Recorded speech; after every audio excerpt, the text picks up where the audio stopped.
Corona महामारी की दूसरी लहर के दौरान गंगा नदी में लाशें तैरती दिखी थी, जिसके चलते सरकार की काफी आलोचना हुई थी। अब नेशनल ग्रीन ट्रिब्यूनल ने उत्तर प्रदेश और बिहार सरकारों से कोविड-19 महामारी शुरू होने से पहले से लेकर इस साल 31 मार्च तक गंगा नदी में तैरते दिखे मानव शवों और नदी किनारे दफनाई गई लाशों की संख्या के बारे में जानकारी मांगी है। जस्टिस अरुण कुमार त्यागी और विशेषज्ञ सदस्य डॉक्टर अफरोज अहमद की पीठ ने क्रमशः अतिरिक्त मुख्य सचिव और अतिरिक्त मुख्य सचिव प्रमुख सचिव स्वास्थ्य उत्तर प्रदेश और बिहार सरकार को इस मुद्दे पर तथ्यात्मक सत्यापन रिपोर्ट प्रस्तुत करने का निर्देश दिया है। बेंच ने पूछा है कि गंगा नदी में तैरते हुए पाए गए कितने शवों का दस्तावेजीकरण किया गया था। बेंच ने दूसरा सवाल पूछा है कि यूपी और बिहार में साल 2018 और 2019 में कोविड-19 की शुरुआत से पहले और 2020-2021 में कोविड-19 महामारी शुरू होने के बाद तथा इस साल 31 मार्च 2022 तक गंगा नदी में कितने मानव शव तैरते देखे गए थे और कितने नदी किनारे दफनाए गए हैं। कितने मामलों में उत्तर प्रदेश और बिहार की सरकारों द्वारा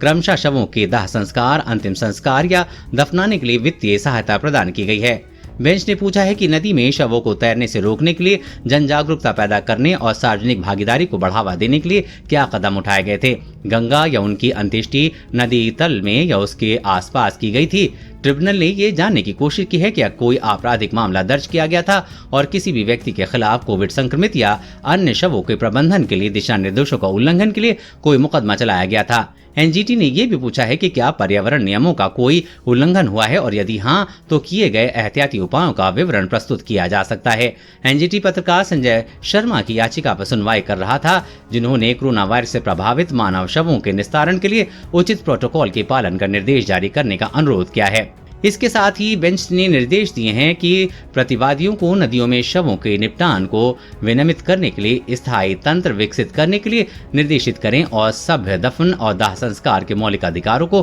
प्रभावी करने के लिए शमशान के सहारा को प्रोत्साहित करने के निर्देश जारी करें। कोरोना वायरस और कोरोना वैक्सीन से जुड़ी हर अपडेट पाने के लिए चैनल को